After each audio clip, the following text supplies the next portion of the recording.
Bismillahirrahmanirrahim. Assalamualaikum warahmatullahi wabarakatuh.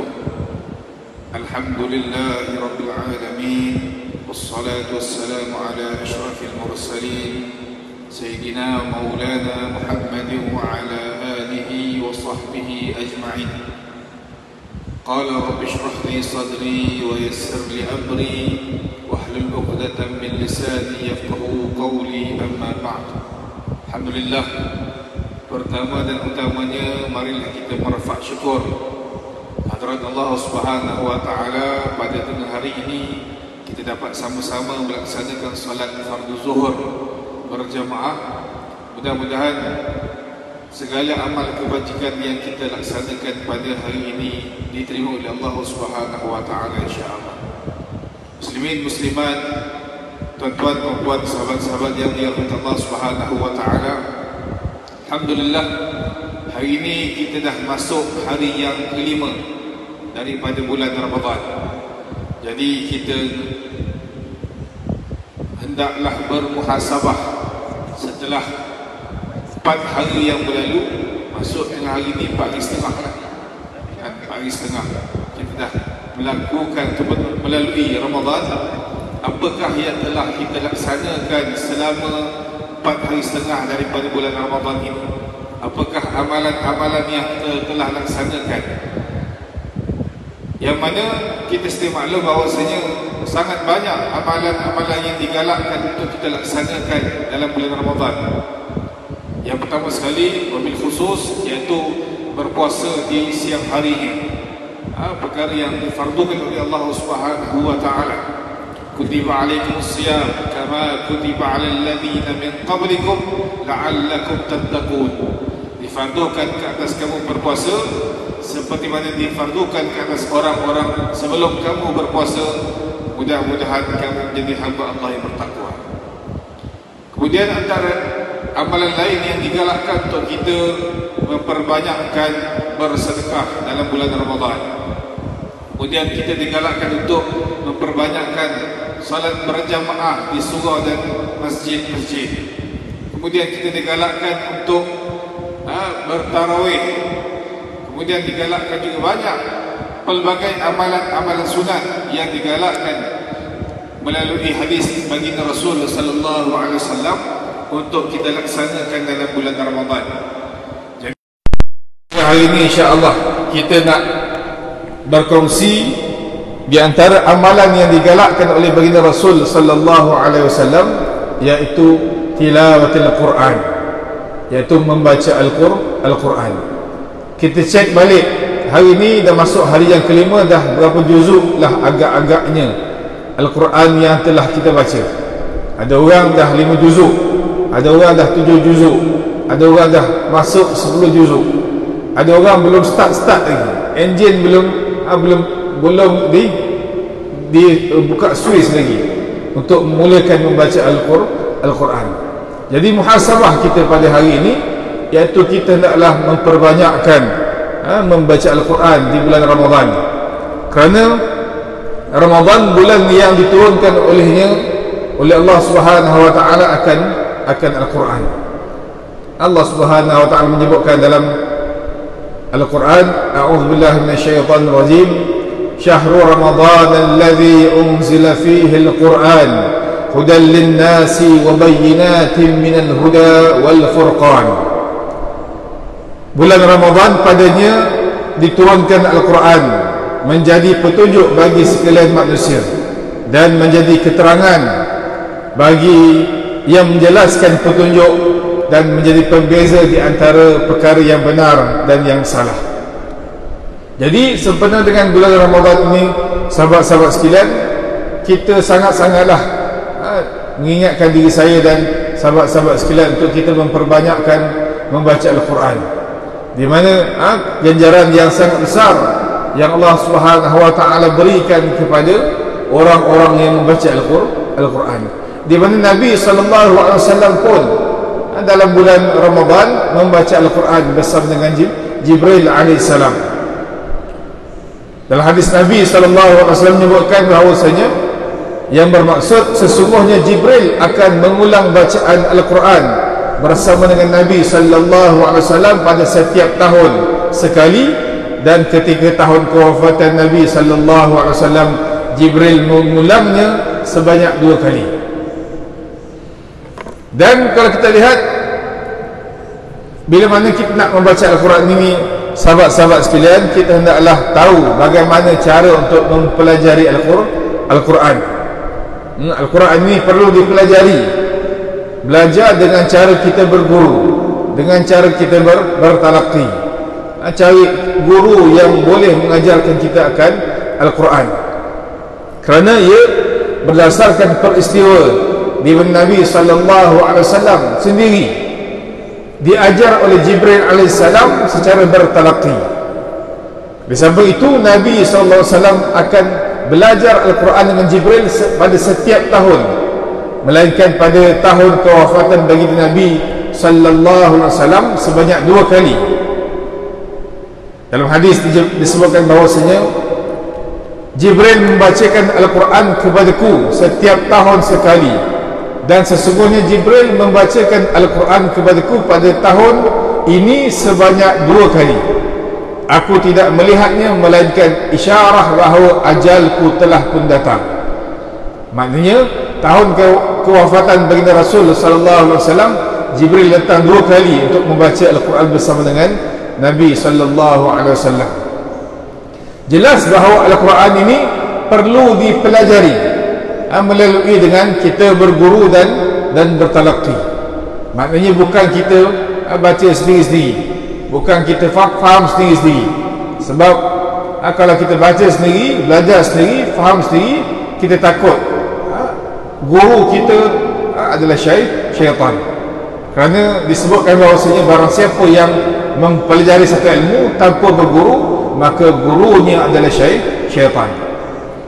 Dan ini juga merupakan sebagai sunnah para salafus salih yang diamalkan oleh para sahabat apabila mereka mengambil atau mempelajari terus daripada Nabi sallallahu alaihi wasallam. Setelah itu Nabi sallallahu alaihi wasallam mengutuskan para sahabat ke beberapa tempat untuk mengajarkan Al-Quran kepada orang lain. Ini juga diamalkan oleh generasi selepas daripada sahabat seperti tabi'in, tabi'in, dan sampailah kepada kita hari ini. Maknanya membaca Al-Quran, belajar Al-Quran dengan bertalaqi, dengan berguru. Dan kita sedia maklum bahawasanya bila mana kita membaca Al-Quran, sangat besar ganjaran yang diberikan oleh Allah Subhanahu wa ta'ala, dan dia menjadi syafaat kepada kita di hari kiamat. Nabi SAW menyebutkan dalam satu hadis riwayat Muslim, "Iqra'ul Quran fa innahu ya'ti yaumal qiyamah syafi'an li ashabi." Bacalah Al-Quran, sesungguhnya Al-Quran akan datang kepada si pembacanya pada hari kiamat untuk memberikan syafaat.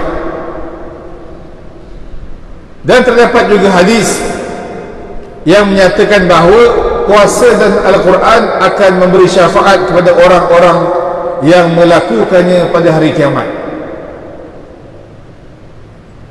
Dia ada 2 pemberi syafaat di hari kiamat besok, iaitu yang pertama sekali puasa, dan yang kedua Al-Quran. Disebutkan as-siyamu wal-Quranu yashfa'ani lil-'abdi yawmal qiyamah. يقول الصيام أي رب منعته الطعام والشهوات بالنهار فيشفعني فيه، فيقول القرآن منعته النوم بالليل فيشفعني فيه، قال فيشفعان. Puasa dan Al-Quran akan memberi syafaat buat hamba pada hari kiamat.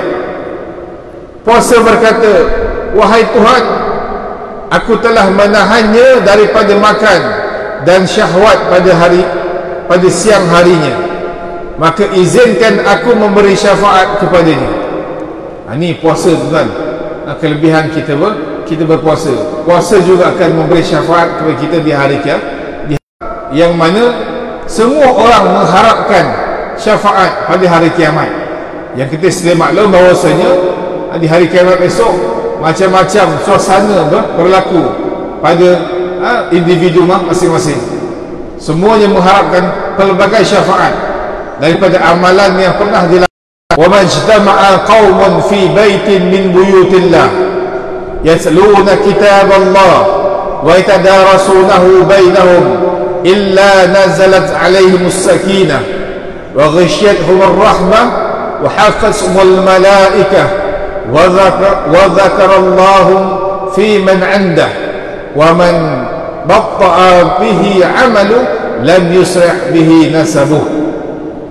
Dan tidaklah satu kaum itu berkumpul di rumah-rumah Allah, yakni masjid, sambil membaca Al-Quran dan mempelajarinya sesama mereka, melainkan turunnya ketenangan kepada mereka, diliputi oleh rahmat Allah Subhanahu wa taala, serta malaikat mengerumuninya, dan Allah menjadikan makhluk-makhluk yang berada di sisinya menyebut-nyebut mereka.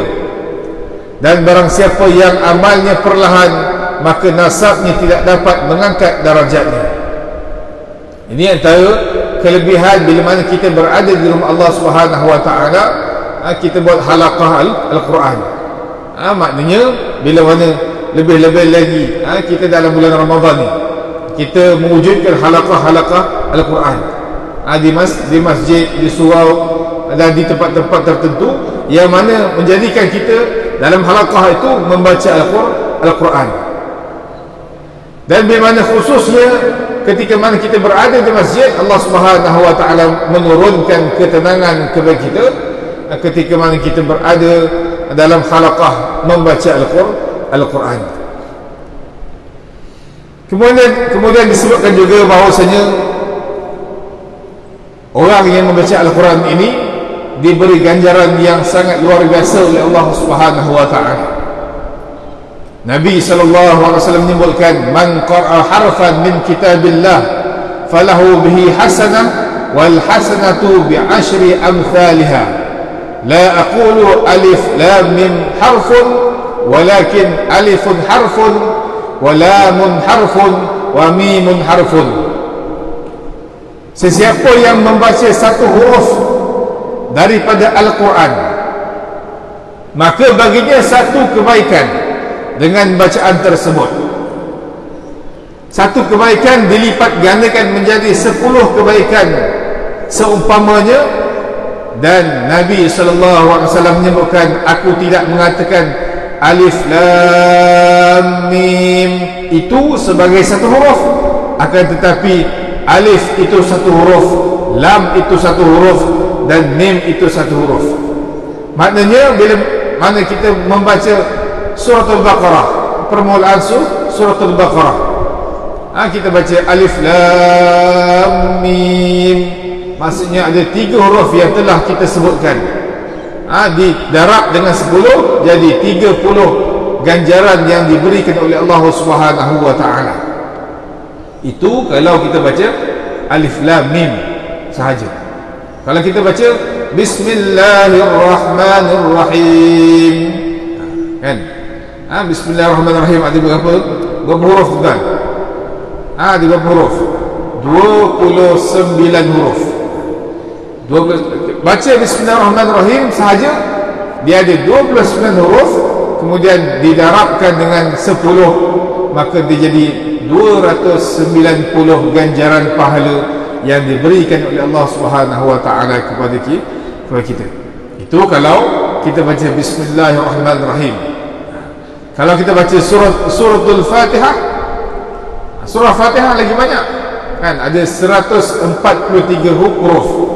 Huruf ni bukan dia punya ayat, huruf dalam suratul Fatihah ada 143 huruf. Didarabkan dengan 10, jadi 1430 ganjaran pahala yang Allah Subhanahu wa taala berikan kepada mereka yang membaca hanya suratul Fatihah sahaja. Kalau kita baca suratul Baqarah lagi banyak, 25,500 huruf. Ni saya tak kira tuan. Kita tanya Syekh Google.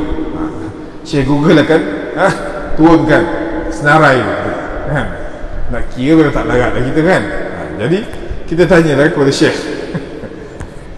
Nak sebutkan di sini bahawasanya ganjaran yang sangat luar biasa yang Allah Subhanahu wa taala berikan kepada mereka yang membaca Al-Quran, dan wabil khusus ketika mana kita baca Al-Quran di dalam bulan Ramadan.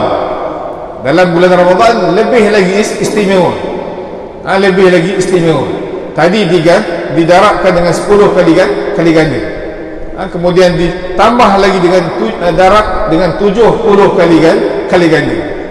Itu tuan kira sendirilah kan, tuan kira sendiri. Maknanya kalau lah kata Fatihah 143, kita dapat 1430 ganjaran pahala. Kalau darabkan lagi dengan 70, maksudnya lebih besar lagi ganjaran pahala yang Allah Subhanahu wa taala nak berikan kepada mereka yang membaca Al-Quran, khususnya dalam bulan Ramadan. Yang mana kita sedia maklum bahawasanya kalau kita lihat para salafus salih, para ulama, Imam Ibrahim An-Nakhai disebutkan bahawasanya mengkhatamkan Al-Quran dalam bulan Ramadan sebanyak 2 malam sekali. 2 malam sekali.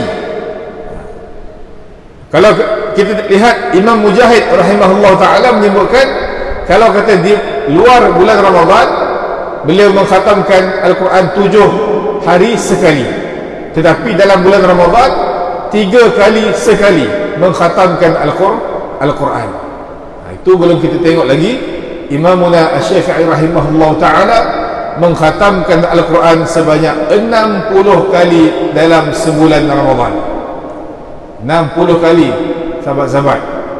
Sekali siang, sekali malam. Sekali siang, sekali malam. Sekali siang, sekali malam. Jangan tanyalah macam mana agaknya nak khatam sekali siang, sekali malam tu. Kan?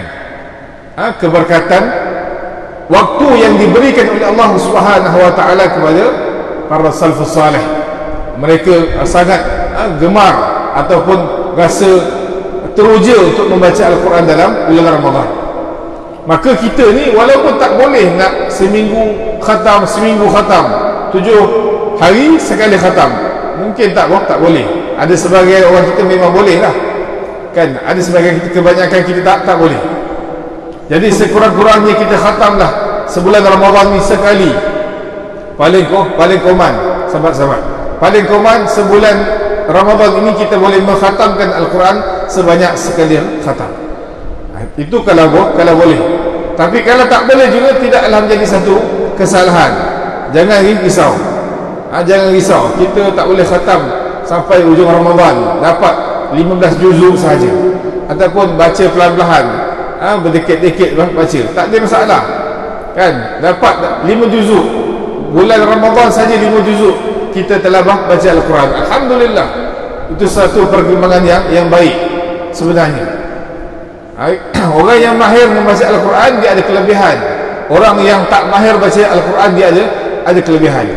Kalau kita yang mahir, alhamdulillah, kita boleh khatam sebulan Ramadan 30 juzuk.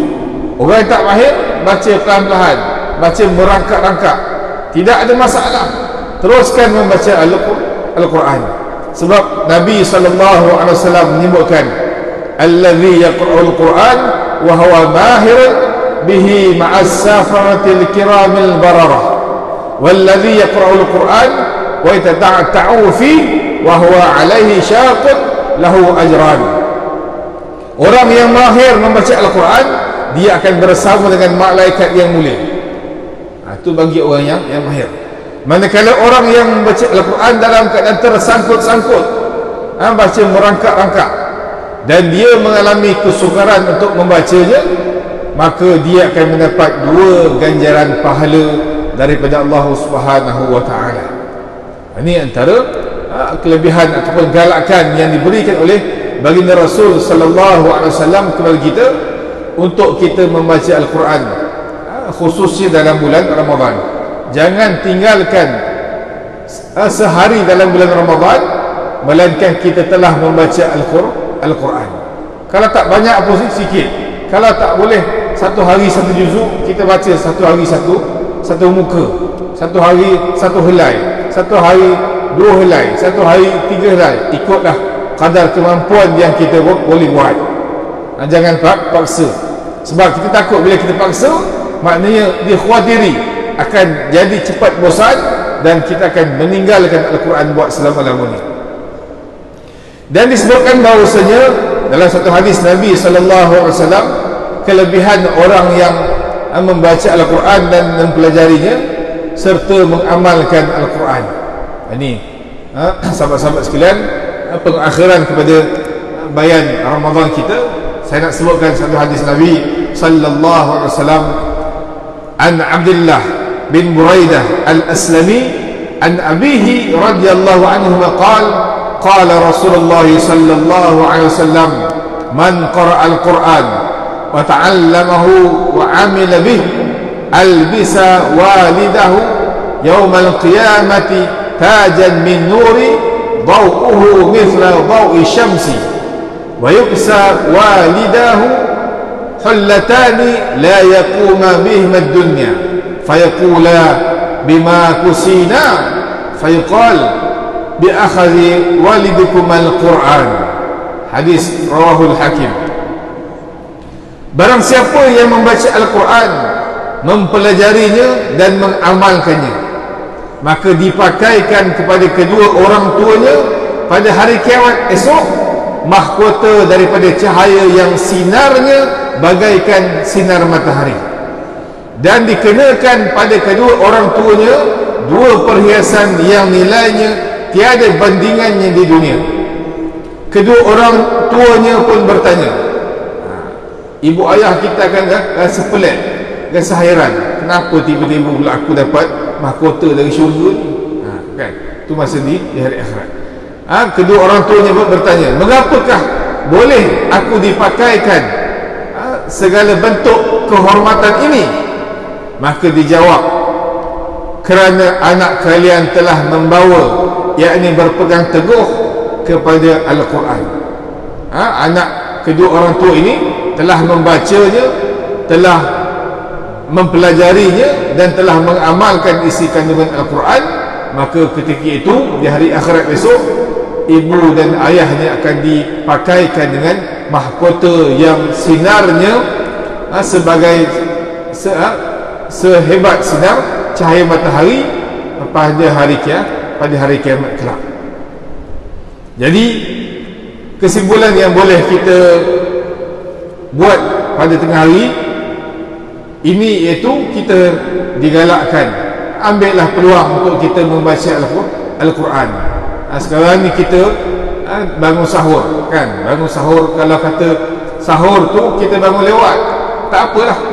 Sahur, makan sahur, kemudian gedebak gedebuk segala bagai nak buat urusan, masuk subuh. Lepas sembahyang subuh kita ambil lah dalam 5 ke 10 minit untuk membaca Al-Quran. Kalau dapat sebelum sahur itu lebih baik, lebih afdal. Tetapi kalau tak sempat, maknanya kita buat selepas subuh. Ataupun bila tak sempat selepas subuh tu sibuk nak uruskan anak segala bagai urusan, maka kita sampai ke pejabat, ambillah masa 5 minit untuk baca dalam semuka Al-Quran. Saya rasa tak ada masalah nak baca semuka Al-Quran di pejabat, tidak ada masalah. Kalau minta izin daripada ketua jabatan pun dia tak akan tolak istilahnya, kan? Maknanya kita ambil kesempatan untuk Al-Quran. Ala kulli hal, kita ambillah mana-mana peluang, mana-mana masa yang bersesuaian untuk kita membaca Al-Quran. Mudah-mudahan Al-Quran ini akan memberi syafaat kepada kita pada hari kiamat kelak, dan ia menjadi asbab untuk melayakkan kita memasuki syurga Allah Subhanahu wa ta'ala. Jadi saya rasa cukuplah sekadar itu dahulu. Mudah-mudahan dengan bayan yang ringkas ini memberi satu motivasi untuk kita membaca Al-Quran. Bagi yang belum, maka mulakanlah pada hari ini. Bagi yang dah mula baca, teruskanlah. Bagi yang dah nak khatam, maka khatamkan, kemudian ulang semula Al-Quran itu sampailah kita selesai berada dalam bulan Ramadan ini, insya-Allah. Jadi aqulu qawli hadza wa astaghfirullah al-azim li wa lakum wa li sa'iril muslimina wal muslimat wal mu'minina wal mu'minat innahu huwal ghafurur rahim. Assalamualaikum warahmatullahi wabarakatuh.